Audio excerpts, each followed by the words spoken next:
This week I'll talk about The Real You, Snapchat, TikTok, and audience data. And this is Trends on Thursdays, where I tell you about the trends I discuss with my clients this week. First up, The Real You. Let's talk about security and privacy for a minute. We all have accounts that are outdated. Maybe you changed your email or your cell phone number, or you forgot your password, or all of the above. The problem is that if someone hacks your account, you might have a hard time getting it back. It may downright be impossible, depending on how it was hacked. I recommend you check and update all of your social media accounts once a year. Keep the phone number and email up to date, and use two-factor or multi-factor authentication. Typically, authentication comes in three flavors, by the way: knowledge, possession, and biometrics.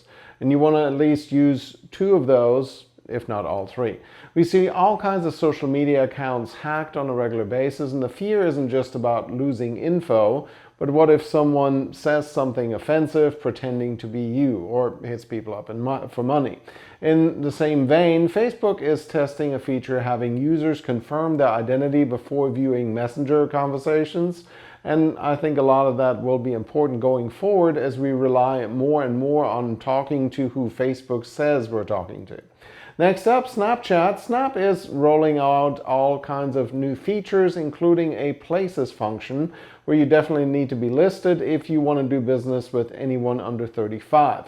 Snapchat, just as a reminder, reaches 90% of all 13 to 24-year-olds and 75% of all 13 to 34-year-olds in the US. So if you have a physical location, Snapchat Places should be on your radar in the next couple of weeks. Another change rolling out will be it's going to be easier to discover other people, which up until now has been a little on the clunky side, and the reason why it takes longer than on some other platforms to build a following. By the way, Snapchat is one of the most underutilized ad platforms at the moment, seeing only 5% of marketers actually make use of the ad platform. This leads to attention arbitrage, which translates to great value, especially when you're the only competitor that shows up on Snap. They're also having some interesting ad coupons for the first-time advertisers right now, so hit me up if you're interested. Next up, TikTok ads. Speaking of attention arbitrage, we just got access to the TikTok ad platform and the more affordable version. That is, seeing until recently their minimum spend was like $25K in 7 days. Now that they have settled in a little, you can get in on the game for $50 per campaign and $20 a day.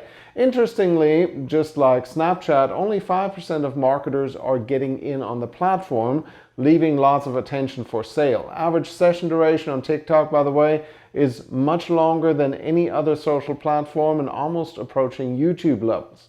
The interesting thing is, of course, that YouTube has an average video length of over 4 minutes, where TikTok is more like 30 seconds. So you're exposed to 8 times the number of creators. But here's the thing, even if you're going after the 18 plus demographic, starting early with persuasion and branding is valuable, and according to research, teens often influence anywhere between 40 and 90% of household purchasing decisions.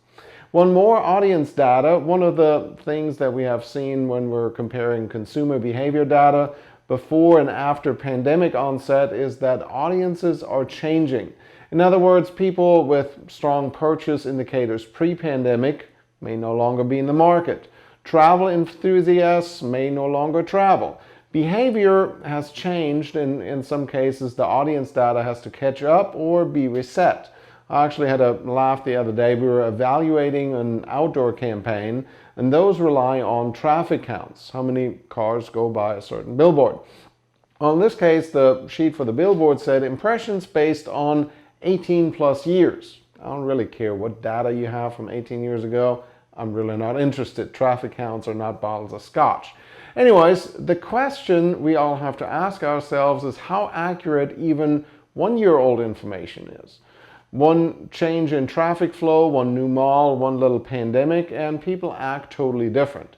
Your marketing should always rely on the latest data. Actually, sometimes we'll spend a couple of $100 running a YouTube ad just to get the audience data for different zip codes or demographics.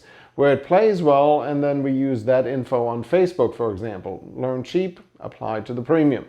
Anyways, that's it for this week's Trends on Thursdays. Until next time, I'm Tobias Wilhelm.